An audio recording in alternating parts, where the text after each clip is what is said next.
یہ قرآن ایک بابرکت کتاب ہے جسے ہم نے آپ صلی اللہ علیہ وسلم پر نازل کیا تاکہ لوگ اس پہ غور اور فکر کریں اور تاکہ اہل فہم اس سے نصیحت حاصل کریں۔ بسم اللہ الرحمن الرحیم۔ السلام علیکم ورحمۃ اللہ وبرکاتہ۔ ناظرین کرام، درس قرآن مجید کے آج کے اس پروگرام میں ہم سورہ یونس کی آیت نمبر 33 تا 36 کا ترجمہ اور تفسیر پیش کر رہے ہیں اور آخر میں پوچھے گئے سوال کا جواب ہوگا۔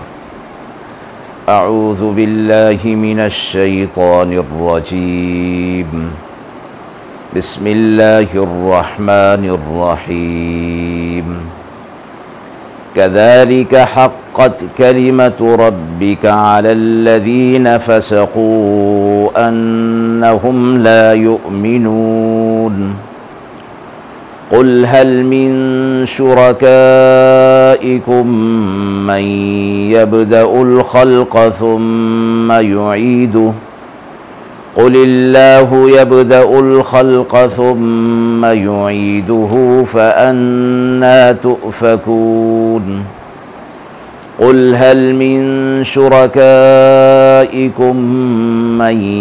يهدي إلى الحق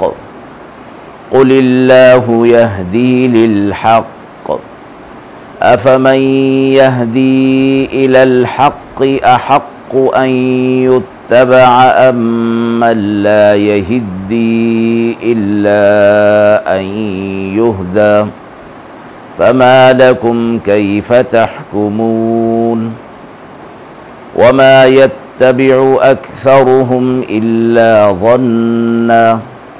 إن الظن لا يغني من الحق شيئا ان اللہ علیم بما یفعلون۔ آیت مبارکہ کا ترجمہ ملاحظہ فرمائیں۔ اسی طرح پوری ہو چکی ہے آپ کے رب کی بات ان نافرمانوں کے حوالے سے کہ یہ ایمان نہیں لائیں گے۔ آپ کہہ دیجئے کہ تمہارے شریکوں میں کوئی ہے جو مخلوق کو پیدا کرے پھر دوبارہ زندہ کرے۔ آپ کہہ دیجئے اللہ پہلے پیدا کرتا ہے پھر اس کو دوبارہ پیدا کرے گا، سو تم کہاں پلٹے جاتے ہو۔ آپ پوچھئے کہ کوئی ہے تمہارے شریکوں میں جو حق کی راہ بتائے۔ آپ کہہ دیجئے کہ اللہ حق کی راہ بتاتا ہے۔ تو اب جو کوئی راہ بتائے حق کی، اس کی بات ماننی چاہیے یا اس کی جو آپ ہی راہ نہ پاتا ہو، مگر جب تک کوئی اس کو راہ نہ بتائے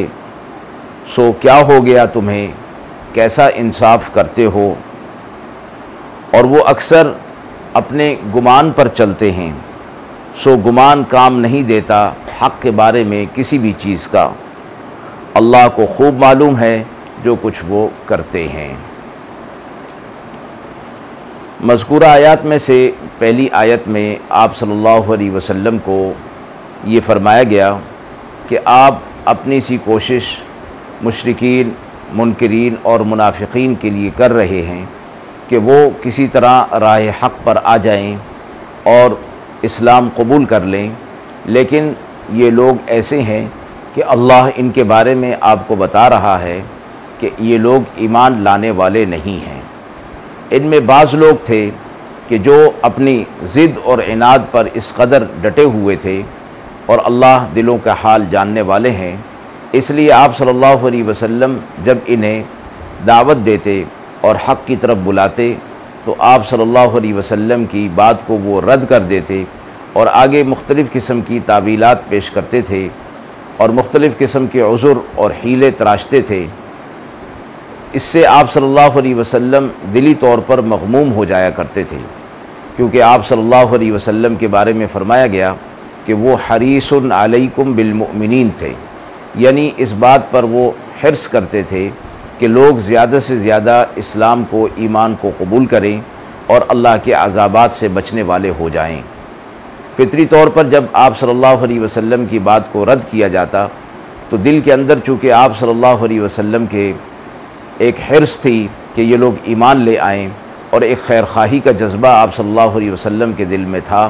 تو اس سے آپ صلی اللہ علیہ وسلم مغموم ہو جایا کرتے تھے۔ قرآن مجید میں اللہ رب العزت نے آپ صلی اللہ علیہ وسلم کو اس بات پر مختلف انداز سے تسلی اور تشفی دی ہے کہ آپ ان کی باتوں سے مغموم نہ ہوا کریں، کیونکہ آپ کا کام تو ان تک اللہ کا پیغام پہنچا دینا ہے۔ اب یہ قبول کرتے ہیں یا نہیں کرتے، یہ معاملہ ان کا اور اللہ کا ہے۔ مذکورہ آیت میں سے پہلی آیت میں یہی فرمایا گیا ہے کہ ان کے بارے میں اللہ کی بات پوری ہو چکی ہے اور حجت ان پر تمام ہو چکی ہے، یہ لوگ ایمان لانے والے نہیں ہیں، اب ان کا معاملہ اللہ کے سپرد ہے۔ اس سے اگلی آیت میں آپ صلی اللہ علیہ وسلم سے فرمایا گیا کہ آپ ان سے پوچھئے کہ تمہارے شریکوں میں جنہیں تم اللہ کے ساتھ شریک ٹھہراتے ہو، کیا کوئی ایسا ہے کہ جو مخلوق کو پیدا کرے اور پھر فنا کرے، پھر دوبارہ انہیں زندہ کرے؟ یعنی تم جنہیں شریک ٹھہراتے ہو یہ صفت ان کے اندر کیا موجود ہے؟ من جملہ دوسری صفات کے جو کہ معبود اور خالق اور مالک کی ہیں، یہ کیا کوئی صفت ان کے اندر موجود ہے؟ یقینی طور پر یہ بات سامنے آئے گی کہ یہ صفت تو ان کے شریکوں کے اندر بالکل بھی موجود نہیں، یہ کیا کوئی اور بھی موجود نہیں ہے، لیکن چونکہ اللہ کی ان صفات کو ثابت کرنا اور سامنے لانا مقصود تھا، اس لیے وہ صفت سامنے رکھی گئی، اور پھر جواب میں فرمایا گیا کہ آپ کہہ دیجئے کہ یہ کام اللہ کرتا ہے، پہلے پیدا کرتا ہے پھر دوبارہ انہیں پیدا کرے گا، اور اللہ کے لیے یہ پیدا کرنا کچھ بھی مشکل نہیں ہے۔ مشرکین اور منکرین آپ صلی اللہ علیہ وسلم سے یہ کہا کرتے تھے کہ بھلا ہمیں یہ بتائیے کہ جب ہم مٹی کے اندر مٹی ہو جائیں گے تو ہمیں کون دوبارہ زندہ کرے گا؟ آپ صلی اللہ علیہ وسلم نے قرآن کے حوالے سے فرمایا کہ تمہیں وہی زندہ کرے گا جس نے تمہیں پہلی بار پیدا کیا تھا، دوسری بار بھی وہ پیدا کرنا اس کے لیے کوئی مشکل نہیں ہے، وہ خلاق ہے، علیم ہے، پیدا کرنے کا علم وہ جانتا ہے۔ تو فرمایا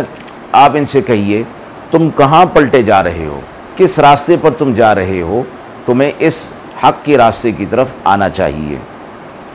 پھر اگلی آیت میں ایک اور سوال آپ صلی اللہ علیہ وسلم سے فرمایا گیا کہ آپ ان سے پوچھئے کیا تمہارے شریکوں میں کوئی ہے جو حق کی راہ بتاتا ہو؟ اس کا جواب بھی ظاہر ہے کہ یہی ہوگا کہ وہ حق کی راہ کیا بتائیں گے، وہ تو معبودان باطلہ ہیں، بت ہیں، شعور اور ادراک تو ان کے اندر ہے نہیں، وہ کیا حق کی راہ بتائیں گے؟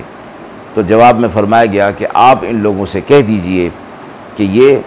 حق کی راہ بتانا اللہ کا کام ہے، اللہ وحدہ لا شریک حق کی ہدایت دیتا ہے۔ تو اب ایک یہ بات فرما کر اگلی بات یہ فرمائی کہ اب یہ ان سے پوچھا جائے کہ اس کی بات ماننی چاہیے جو حق کی راہ کی ہدایت دیتا ہو، یا اس کی بات ماننی چاہیے کہ جس کو خود ہی راستے کا علم نہ ہو؟ یقینی طور پر یہ بات ہے کہ اس کی بات ماننی چاہیے جو حق کی راہ کی ہدایت کرتا ہو، اور وہ اللہ کی ذات ہے۔ تو فرمایا کہ اتنی سی بات تمہیں کیا ہو گیا،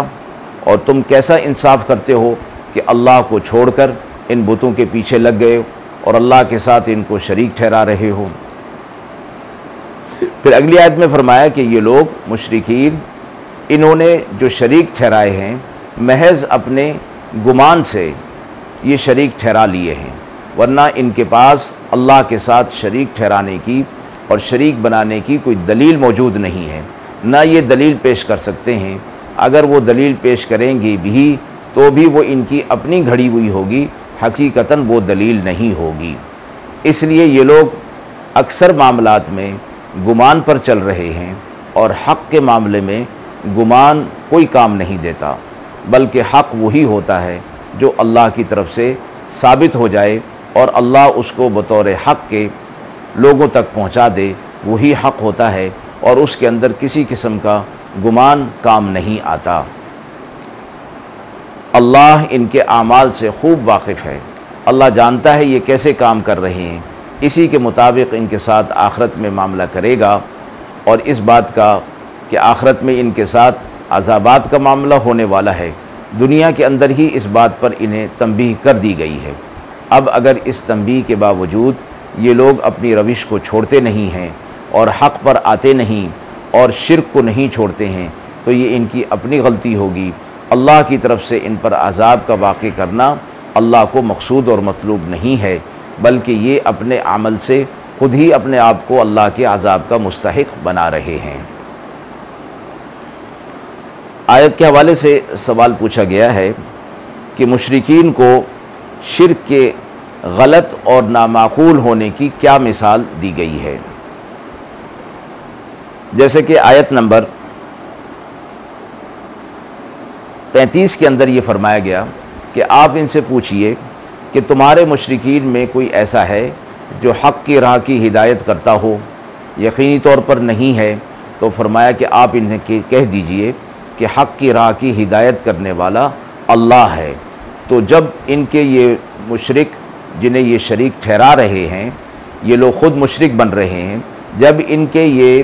شریک راہ حق کی ہدایت نہیں دکھا سکتے، نہیں بتا سکتے، تو پھر ان کے پیچھے چلنا، ان کی عبادت کرنا، ان کو معبود قرار دینا، ان کو حاجت روا بنانا کسی طور پر بھی ٹھیک نہیں ہے، اور یہ کام اللہ رب العزت کے سپرد ہے اور وہی یہ کام کرتا ہے، تو وہی اس بات کا مستحق ہے کہ وہی معبود بنے، وہی حاجات کو پورا کرنے والا بنے، وہی خالق اور مالک بنے، اور وہی ہے۔ لہٰذا مشرکوں کو ان کے شرک کے غلط ہونے کی ایک واضح مثال دے دی گئی کہ تمہارے یہ بت اور یہ شریک جنہیں تم اللہ کے ساتھ شریک ٹھہراتے ہو اور جن کی تمہارے پاس کوئی دلیل بھی نہیں ہے، یہ بالکل نامعقول اور غلط ہیں، ان کے اندر کوئی شعور نہیں، کوئی ادراک نہیں، یہ ہدایت نہیں دے سکتے، اس لیے یہ معبود بننے کے بھی لائق نہیں ہیں، لہذا شرک کو چھوڑ دینا ہی تمہارے حق میں بہت بہتر ہوگا۔